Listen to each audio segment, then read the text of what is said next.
Natanong ang Pangulo kung kontento ba siya sa final joint statement ng mga foreign minister ng ASEAN kaugnay sa agawan ng teritoryo sa South China Sea. Mas matapang kasi ito kumpara sa pahayag niya nitong Abril. Ang kanyang sagot sa report ng saksing si JP Soriano. Hindi direktang binanggit sa final joint statement ng ASEAN foreign ministers ang mga dati ng ulat ng paglalagay ng military facility ng China sa South China Sea. Pero sabi nila, mahalaga ang non-militarization para hindi na lumala pa ang tensyon doon.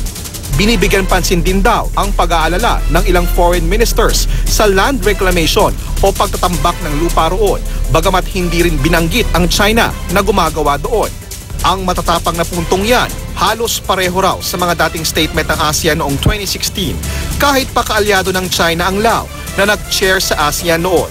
Pero wala ang mga puntong yan sa chairman statement itong Abril ni Pangulong Rodrigo Duterte na ASEAN chairman ngayong taon.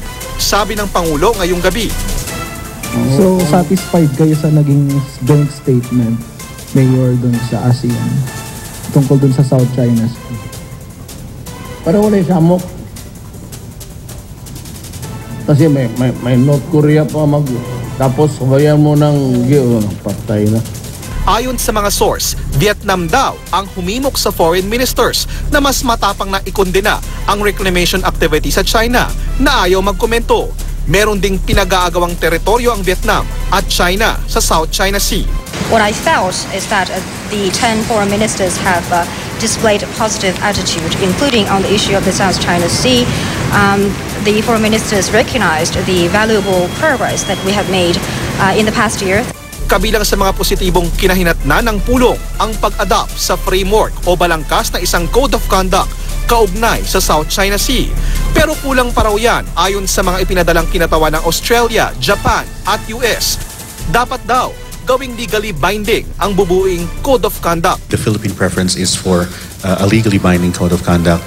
But more than that, the code of conduct has to be effective, meaning adhered to and observed by all the concerned parties. Ang pagkapanalo ng Pilipinas laban sa China sa Arbitral Tribunal, hindi rin direkta ang pagkakabanggit. Sabi rin ng Amerika, Australia at Japan, dapat itong tuparin ng China at Pilipinas. Ako si JP Soriano, ang inyong saksi.